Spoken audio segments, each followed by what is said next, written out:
Today's guest is Patrick McHenry. He's a former U.S. representative, ex-chairman of the U.S. House Committee on Financial Services, and a vice chairman of the Ondo Finance Advisory Board and senior policy advisor with A16Z. We're excited to have him on to hear his thoughts about the Stable Act, market structure, digital assets as a whole, and how he's looking at the industry stateside. Patrick, welcome to the show. Great to be on. Excited to be on. You guys have had a great or rundown, I should say, of guests. So I'm honored to be a part. Thank you. Yeah, we're excited to have you on and add to that list. But to start off, Patrick, can you tell us, what does crypto in America mean to you? Optimism, hope, crashing the cost of movement of value. I think it's an optimistic space, and I'm glad we're finally getting around to catching up with the rest of the world. We still have a huge opportunity in the United States to get it right, and I'm glad we are in the midst of getting it right. And you played a big role in that. You were in Congress for 20 years and established the House's Digital Asset Subcommittee in 2023, and now you're in the private sector working on crypto policy, talking about it, furthering it. Curious to know, though, what drew you to the space initially? Well, I was originally drawn to the space via fintech, and this fit under that initiative that I had quite a while ago to understand the world of finance and what were the inhibiting factors for tech deployment. And so that's where I spent most of my time in policymaking, is around the deployment of technology in this heavily regulated space of finance. And along the way, very early on, in the midst of post-financial crisis, that's when I discovered Bitcoin, and have followed the space very, very closely since then. So what drew me to it is the opportunity set of new software that brings down the cost of payments. That was what drew me in. It's been a huge desire for folks on both sides of the aisle, in all stripes of politics, to actually bring down the cost of payments. And so this fit within that. And then to understand that you can actually have money move at the speed of the internet, this made complete sense. All that sort of, those seeds landed on fertile soil with me. And that's why I've been so excited about the space. Mm-hmm. Yeah, we've talked about settlement times with the Robinhood CEO as well. And then in terms of what you were mentioning about like the payment structure, I don't think small businesses and big businesses actually know like how much faster and cheaper it is compared like the 3% to like a nominal fee, right?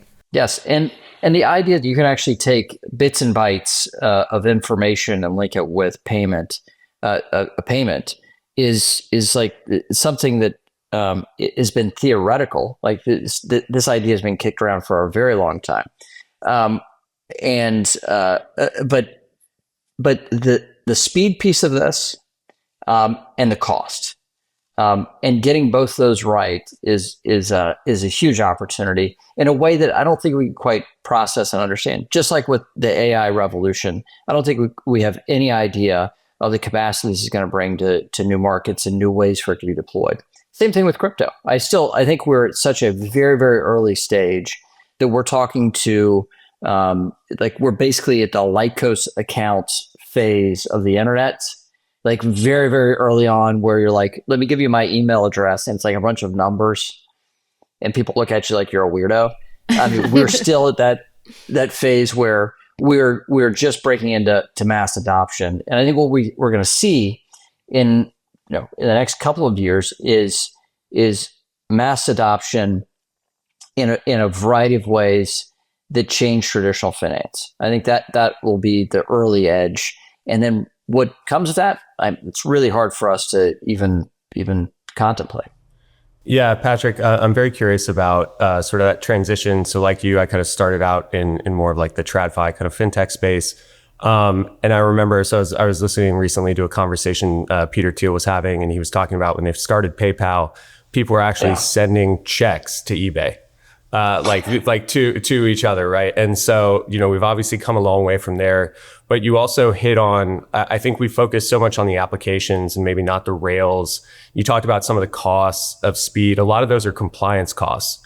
And so what have you seen change? Like we went through this embedded fintech phase where like now everything's a payments app, right? And do you need MTLs and all these things? Like what are some of the improvements you want to see that they can pull out some of those like compliance and regulatory costs for operators?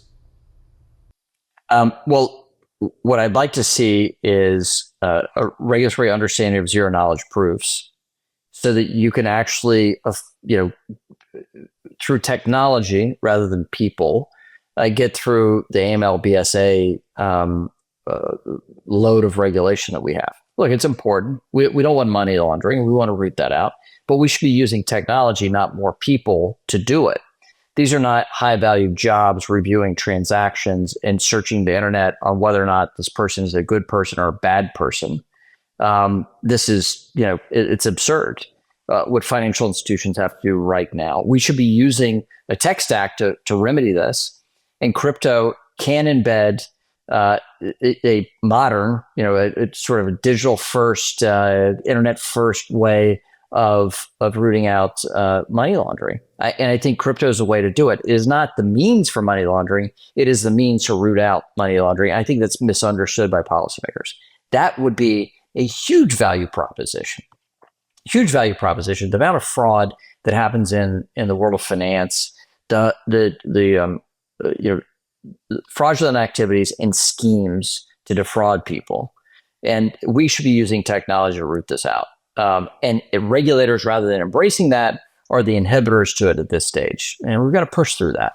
I wonder what you think the pushback is on that in government, because blockchain is also known for its transparency, obviously, and blockchain has the opportunity to transform not just finance, but also efficiency in government too, frankly. But you're seeing a lot of pushback from some members of Congress, particularly Democrats, and a few of your former Republican colleagues have said, well, it's because they want government control. They don't want the masses to be able to have control over their finances, but then also the transparency that blockchain can provide into what's going on in the government. Do you agree with that? So it is a reticence to embrace.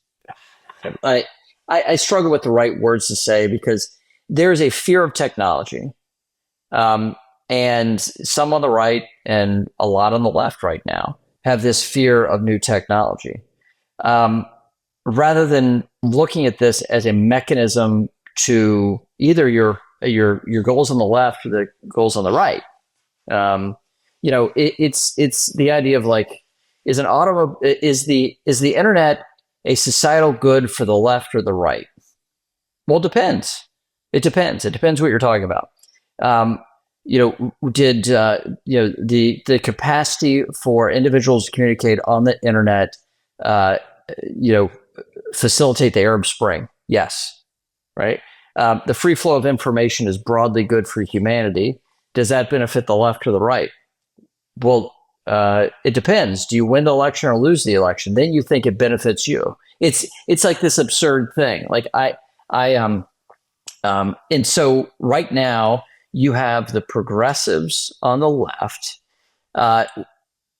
look at this as the same way they look at big banks, rather than a solution to what they see as a problem of the big banks. And so it's a quirky head scratcher to me why progressives dug themselves into this hole. And I think you see this divide within the Democratic Party right now on crypto. You had a third of House Democratic members vote for FIT 21, the crypto market structure bill last Congress, a third. Significant Democratic members of the House, including multiple Democratic senators now that voted for it last Congress, including former Speaker Pelosi, including the number 2 and 3 Democratic leaders in the House. You had this, and this didn't break down purely on whether or not you're a liberal or a progressive or a moderate. It broke across all those lines, which told you it has something to do with a secondary quality, not ideology, which I think is whether or not you're truly a statist or not. And we have statist Republicans, we have statist Democratic members of the House and Senate. And if you think the only solution is through the state, then you're not for any technology. In fact, you shouldn't be for the internet either. and you shouldn't be for AI either. If you think only the government can do these things. So it's a quirky and weird thing right now, which is what makes it so exciting in public policy, because it breaks across these lines, and that makes it that actually makes it a much more interesting debate than what we've had over the last 10 years in our politics. It's been like you're on one team or another, and this is like a really complicated mashup, which makes it fun for me. If you've been in the space for a while, you know that crypto is not going anywhere. Governments are talking about Bitcoin reserves, traditional finance is moving on-chain, and if we're building for the long term, we need tech that's fast, reliable, and ready for everyday use. That's where our sponsor, Avalanche, comes in. It's a super fast blockchain network designed for builders, degens, businesses, and institutions. That's why JP Morgan, Citibank, BlackRock, Deloitte, Off the Grid, Sports Illustrated, and more are already using Avalanche. Want to learn more? Join us at the upcoming Avalanche Summit in London on May 20th through the 22nd. Hear directly from leading voices in the Avalanche ecosystem and learn more about the blockchain network driving Web3 adoption. Secure your ticket at avalanchesummitlondon.com. See you there. You started your response to that question with it's kind of stemming from fear, right? And then also there's like that fear of being replaced probably and or not having control. I think that stems across a lot of different industries, not just crypto, but we see this with AI, obviously the internet, as you mentioned. Gerald brought up eBay, like that you would send in checks. That's crazy, right? Looking back. Where do you think the fear stems from today? And then when it comes to shaping this crypto policy, what do you think the US is still getting wrong? Because I think there's a lot of optimism right now, and rightfully so, but what's wrong here? Okay, so let's back this up. So eBay, the idea that we haven't met. Yeah. Okay, let's go back to this. Okay, because this can maybe scratch this itch of like, what's the fear? Okay, so the three of us, let's just pretend like we don't know each other. But the idea that I'm going to advertise that I have my I'll give you a very good example that is current to me. I have our kids' stroller. Strollers are expensive. And I'm going to sell it to you on eBay for $50, and I bought it for whatever we bought it for. I Good deal. take pictures of it. Great deal. And I'm like, here it is. We don't know each other. Do you trust me that I'm actually going to give you the product? And the intermediary is just a website, right? And me being honest, you're going to pay me and I'm going to send it to you. And there's a level of trust in that. Oh my gosh, we can't do that. Well, turns out you can, and you can do it at scale. Well, the idea of a permissionless exchange happens, and it happens at flea markets in person, but now it happens via the internet. So you have that reticence. You have people that are very concerned about that free flow. Well, there's got to be fraud. Well, yes, of course, but there's fraud with individuals at the market where we go on Saturday morning, right? In person. So it can still happen via the internet, new technology. You have Airbnb. Who's going to open up your home to some stranger? Tens of millions a lot of people. That's who, right? So this idea that we're distrusting of people and that people are innately bad. Like, I'm going to come and use your house and I'm going to be a bad guy and destroy it, right? Look, I mean, people are by and large good, and we should facilitate these systems based off of that and that belief. And we should guard against bad actors, yes. But I think a lot of this is that fear. What are we getting wrong in the United States? Well, quite a bit. We've let the world take the next generation of internet technology and be the leaders of it. So where are these development teams for crypto? Not in the United States, not out of choice, but because we haven't given regulatory clarity. This doesn't mean being pro or anti. It just means there's rules of the road and you have a property right to a digital thing. This is like very, very basic. This is like the Magna Carta stuff, right? That the government can't take away what is validly yours under contract. And in that case, land. And then now you should have digital properties that are distinct, that you should have an ownership right to. So at a basic level, and then we should have a means by which we can exchange those digital things in a way that is sort of sound under law with regulatory clarity. So we're getting that wrong because we could have done this 10 years ago, but we're still in the midst of actually making that law. I think if we don't get law right now, that is going to be the dumbest thing that we could do for crypto. It's the dumbest thing we can do for digital assets writ large and for internet and speech rights.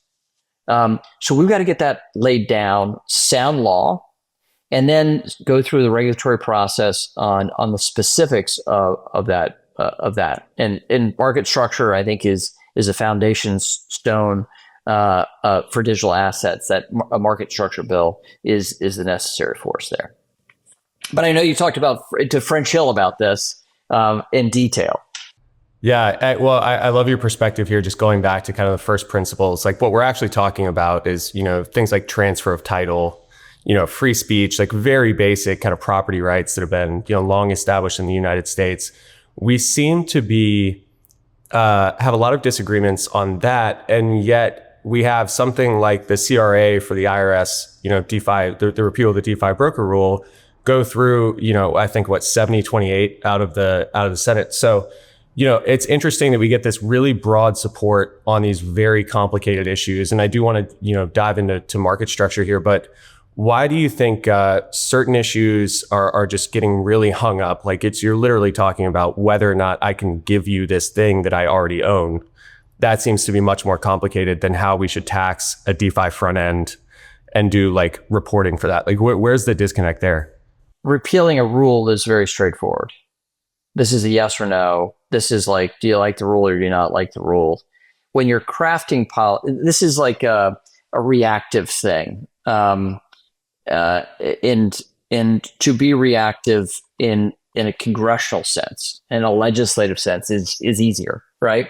So common thing, right? You have a bill that you've worked on, Joe, and you come to me and say, like, we take a look at this bill, and I look at it and I go, I don't like it. That's kind of easy. The hard part was actually crafting the bill, and I just gave you a no. That's like easy. I was reacting. Do I want to join you? No. And you don't have to put word to it. It could be, I don't want to personally risk my reputation on this subject matter. It could be, you've done a terrible job crafting the bill. It could be that there's one item in this 50 item bill that I don't like, and therefore it's more important to me than the other 49 items. So there's a whole variety of ways to get to know. Like getting to know is like a pretty easy thing legislatively. Do you want to justify supporting this initiative? No, I doubt it. Good. Right. So in that sense, this was like, those votes can come to you quickly and you can dispatch with them quickly. Crafting policy, though, and getting it right is really hard. There is, and you have to build up a capacity to do it. You have to build up a level of pain tolerance to take the incoming politically. You have to spend the time to actually understand the subject matter and the knock-on effects of what you're doing, like the second, third order effects of what you're doing. That's hard. That's hard. And there has been a lack of muscle memory among policymakers on Capitol Hill to do those complex, big things, right? So the easy example here is that the Senate Banking Committee has had two markups since the passage of Dodd-Frank. The Senate Banking Committee in 14 years, has had two markups. So when they marked up the stablecoin bill that they produced, everyone was so grateful that they tried, right? And so it was a laudable thing, even if you disagreed with the contents or the specifics of the bill or whatever else. They tried, and they did. And they're trying to rebuild that muscle memory of collaboration compromise, and actually digging into substance. That's hard. It is hard. So welcome a good thing. Market structure is complex. It is, we had in securities law, we have the 33 and 34 acts. So let's put ourselves in that mindset, which is one Congress passed two bills to do one thing, right? So the same people that got elected in the 32 election voted for and passed the 33 and 34 acts that we think are signature items on securities law. That means they didn't get it right. What's that? 90 years ago. 90 years ago. But it took them two goes of it to get it right. They couldn't do it all in one bill. So what we're trying to do with crypto, and I think the task here for Congress is to have a 33 and 34 Act combined for crypto, specific to these native digital properties. And to get that right is really tough. And you have a lot of players now that want things perfect for their perspective and their view, and their current use case, their current economic properties and everything else. Yep. Facts and we circumstances. Need to have just a step. Yes. Well, but you want to have a step back, and this is the reason why French Hill named Fit 21 Fit 21 is fit for purpose. It is the thing that French kept saying over and over to me as we're crafting that bill last Congress. And now he's doing a full-scale review of every word in that bill and building the things out based off of what we currently know about the marketplace, and knowing that what he's putting pen to paper to has a great opportunity of being signed by the president straight away, right? With that, so they're taking the time to craft this. So fit for purpose means that you should have a regulatory, the regulatory vantage point should be on the distinct properties of what is a digital asset, and make it right. So the question there, I think, revolves around decentralization. That was the key test that I thought was important. And when we're constructing market structure last Congress, decentralization is the key to determine whether or not this is truly crypto, right?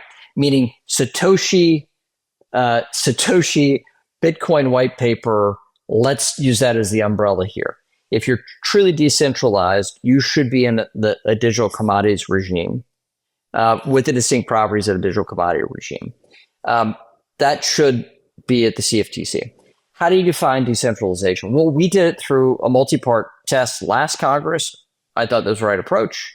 I think what we know about the market, the cleaner way to do this now is control, is defining decentralization based off of control.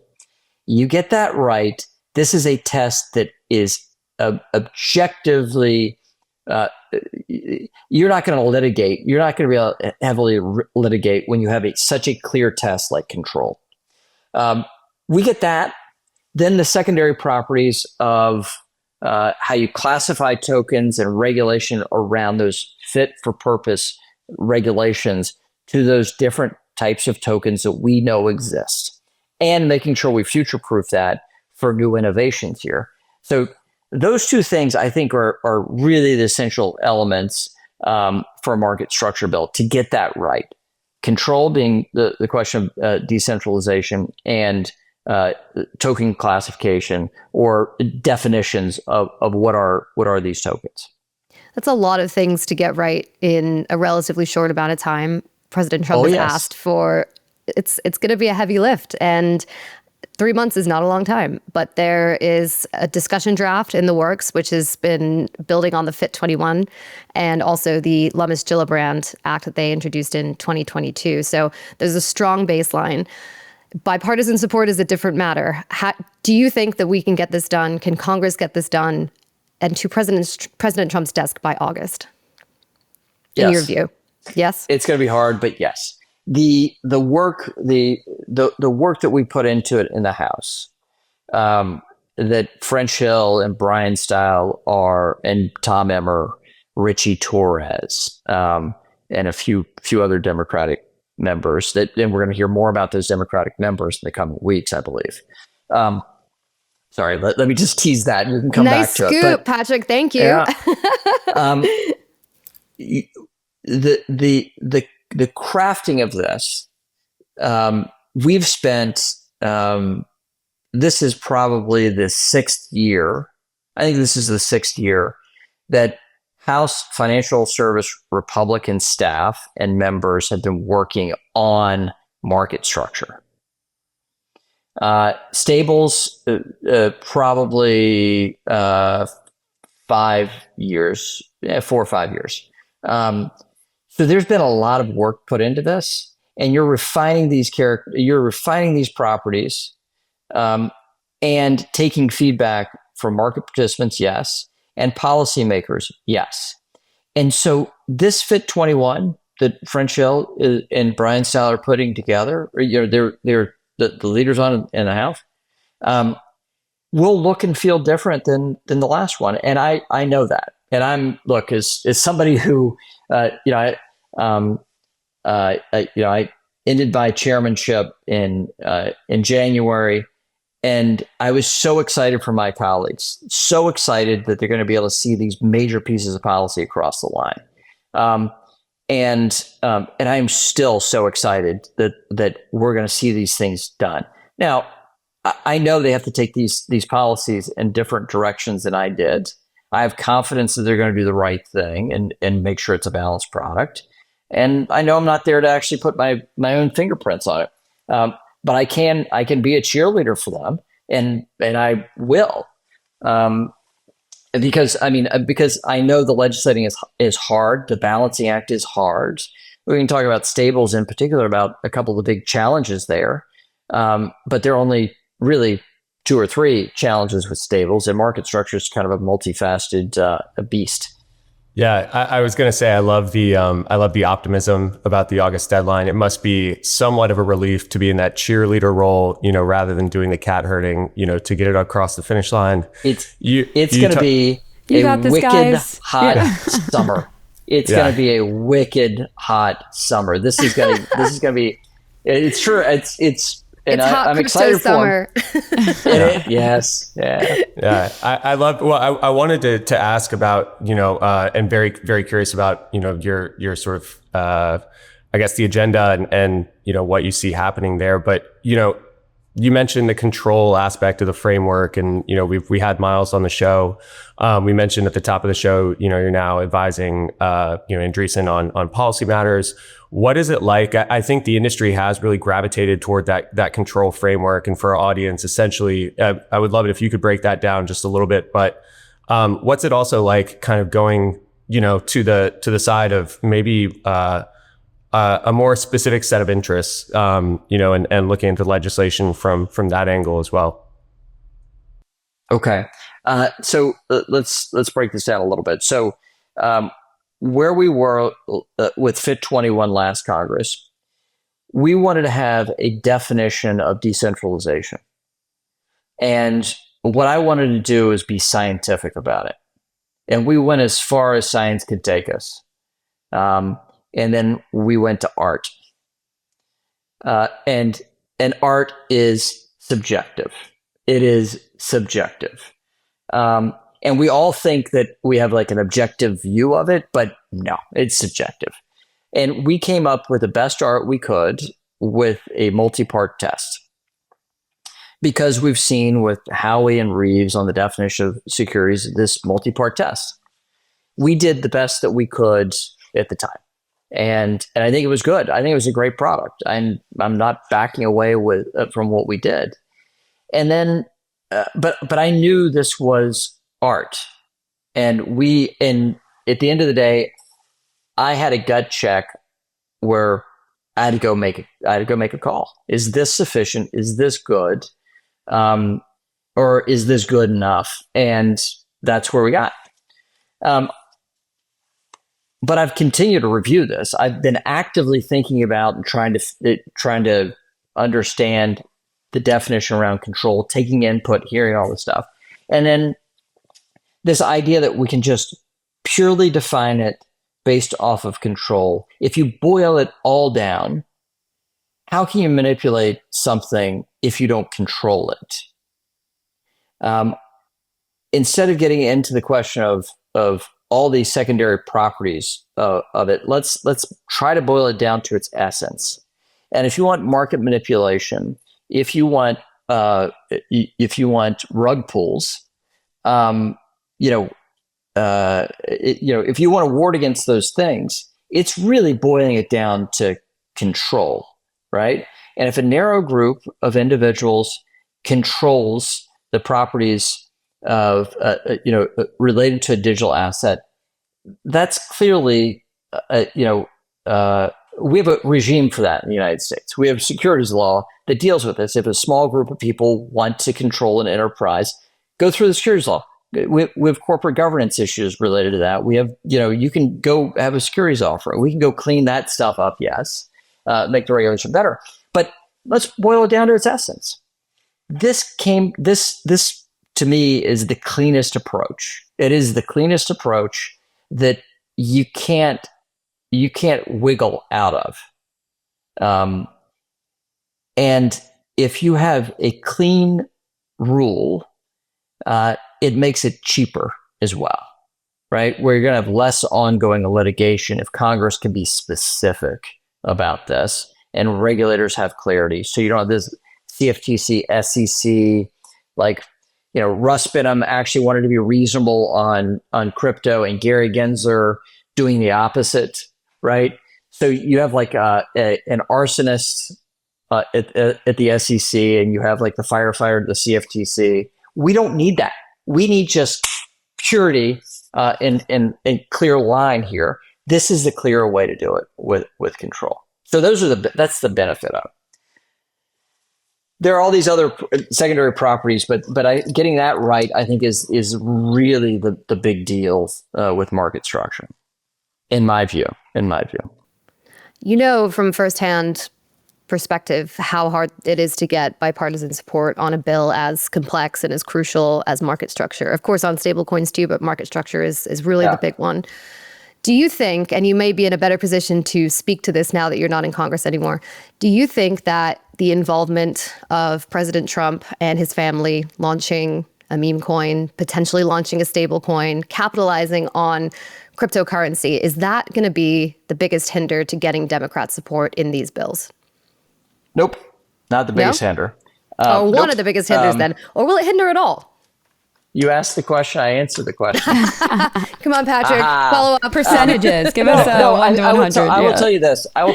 And the president knows this. The president knows this. If he does something, there is a massive reaction from the left. And it's manifests itself differently for Trump 2 than Trump 1, but he knows this. And his family members know this as well. But what I would tell you is that where we are as a movement, like the digital asset community, the crypto community, is much bigger than this. And you have some members, and frankly, you saw this for the House markup of the Stables Act. They used it as a touch point to justify their previous opposition, right? And this is eye-rolling stuff that we hate about politics, which is I've been against this thing for a long time, but there's this new fact, and I'm going to use that new fact as justifying my previous conviction against it. Well, just be against it. Don't use this as justification. The fact is, without clear rules of the road, the marketplace is worse off. If you think that the president's family is taking advantage of a loophole in the law, you don't understand the fact that there is no law. Go make a law so we have clear rules of the road for everyone to participate. That's going to be the long-term benefit here, sound law. And if a Democratic politician can't justify their votes on crypto based off of consumer protection and innovation, then they're not really they're not doing their job. But look, I mean, this goes into the whole theme of the politics of the last 10 years, which is Trump bad. Therefore, I do this, right? And it's helped a lot of Democratic members get elected. It has, and raise money for sure. And this is not a new point. Mm-hmm. Can you give us an example of maybe another sector or time period when what we wanted was a bipartisan result, and then it ended up being partisan and resulted in the U.S. lagging on innovation on that front? I can tell you it was Dodd-Frank.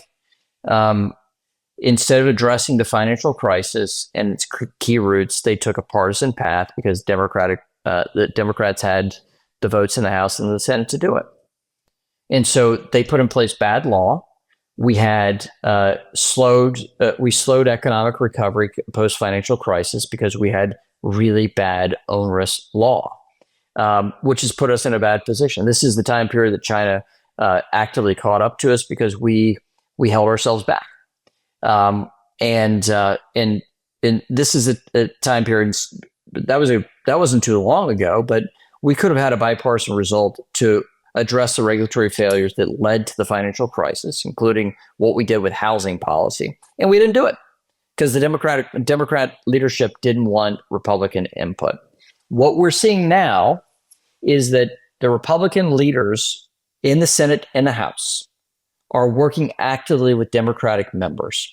Even though there's a Republican majority, they're acting together. Look at Senator Lummis and Senator Gillibrand. Where's the Venn diagram of their political overlap? Like, the Venn diagram is only crypto, right? And when these senators see that collaboration, they're blown away. When you see the 2/3 vote we got in the House of Representatives last Congress on FIT 21, that opened up people's eyes. That was the work that we did in committee to bring along skeptics. And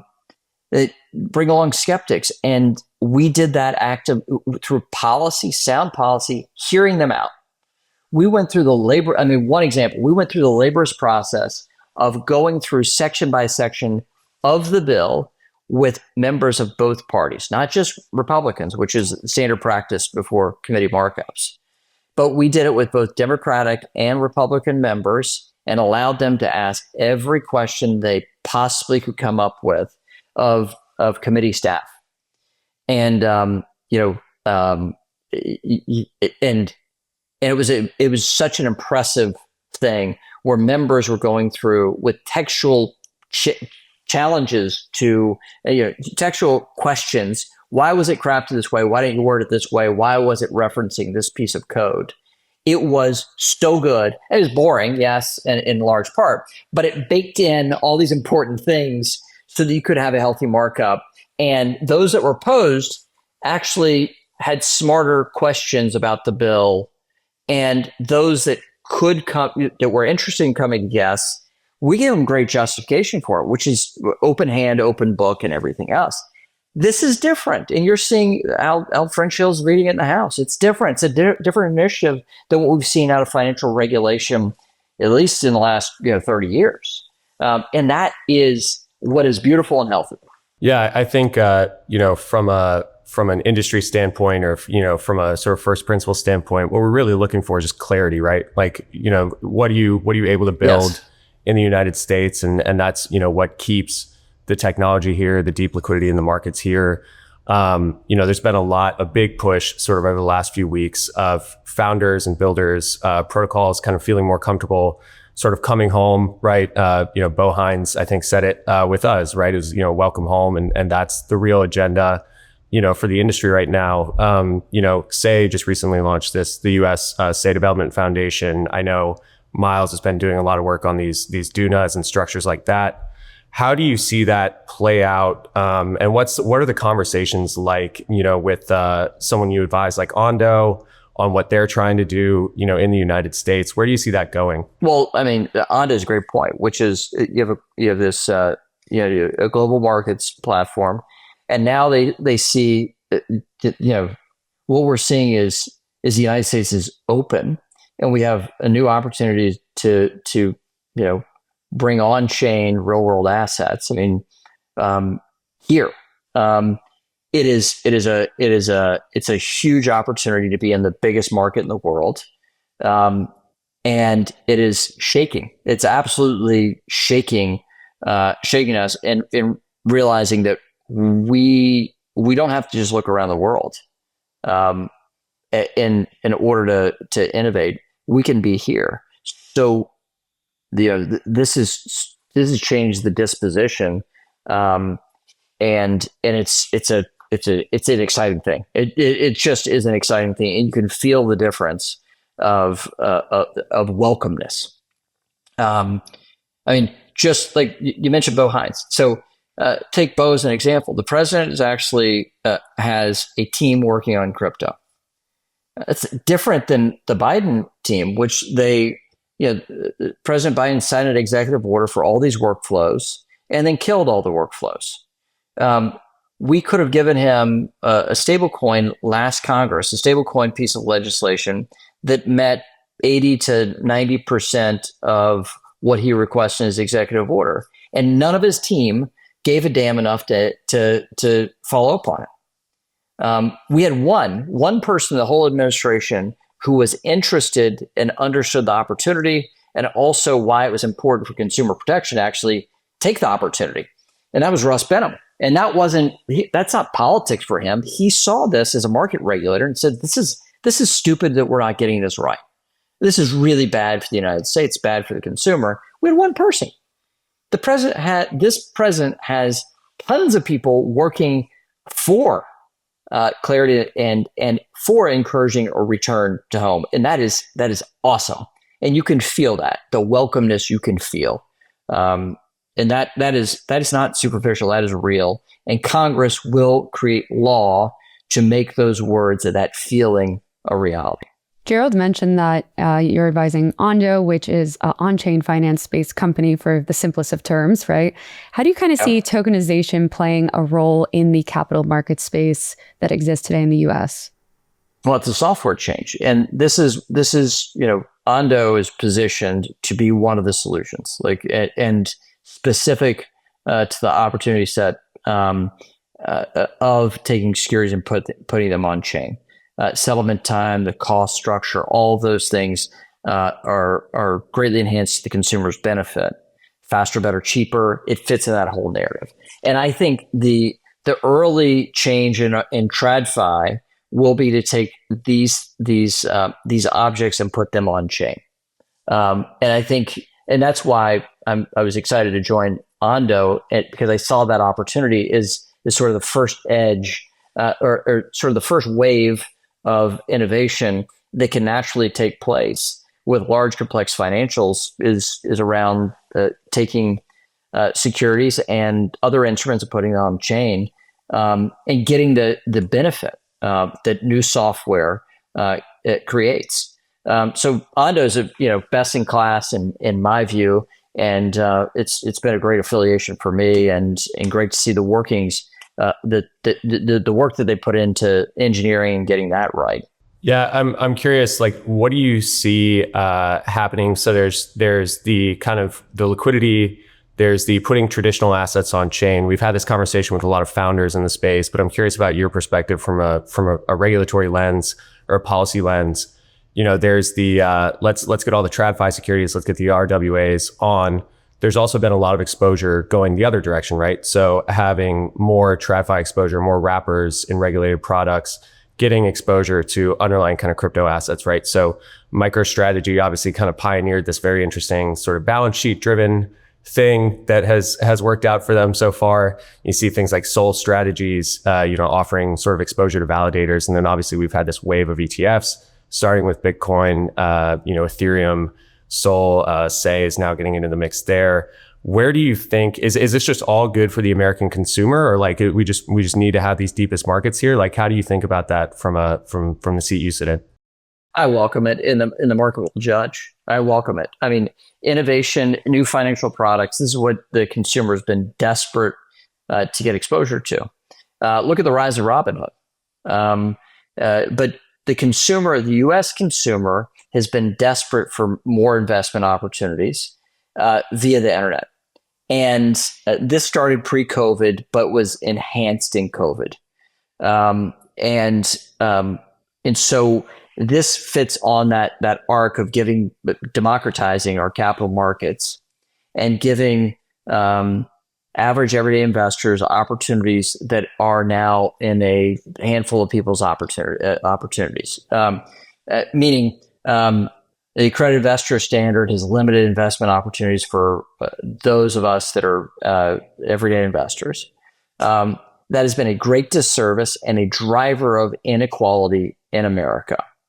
If you don't have exposure to financial products and you don't get exposure to GDP growth and the economic growth we see in the market, we've got to connect up average everyday folks with those better outcomes. The way to do this is through technology. And so I think it's a welcome and good thing. We're going to see this. We're going to see this across regulated instruments to open up the aperture for more investment opportunities. Crypto is a part of that larger narrative, but is the key driver of making it real. I mean, but look beyond the United States. You see the real interest to have exposure to the US dollar. The stablecoin piece is a fascinating discussion separate from this capital markets conversation. They want access to US treasuries. They want access to US dollars. They want access to that stability. And that is in the second and third world. And that connection to the US dollar at the person level has never been so great.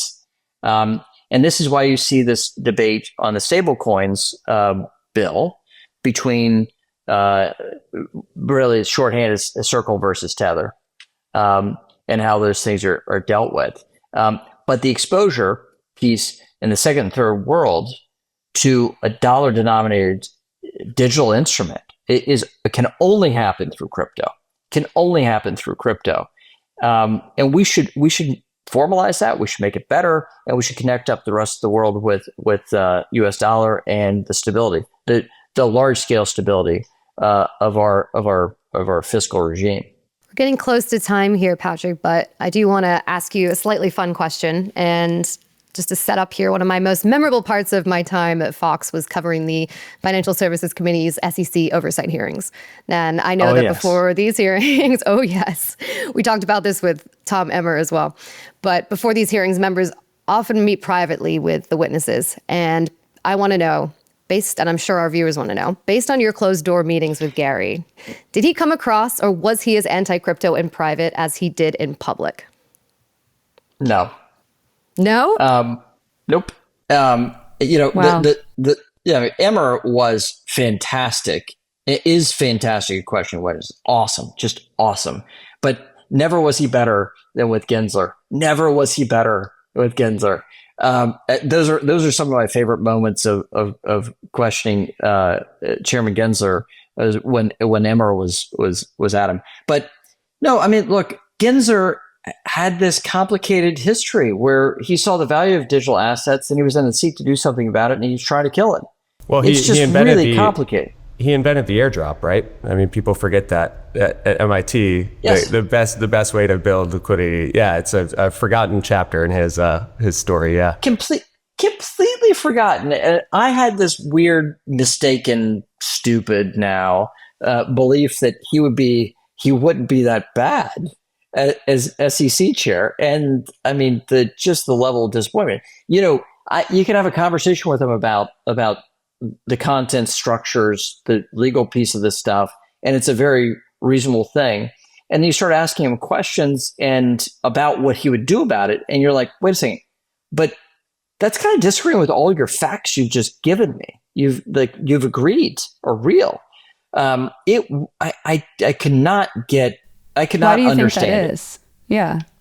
Ideology, progressive ideology, and Elizabeth Warren is justifying her view and contorting herself into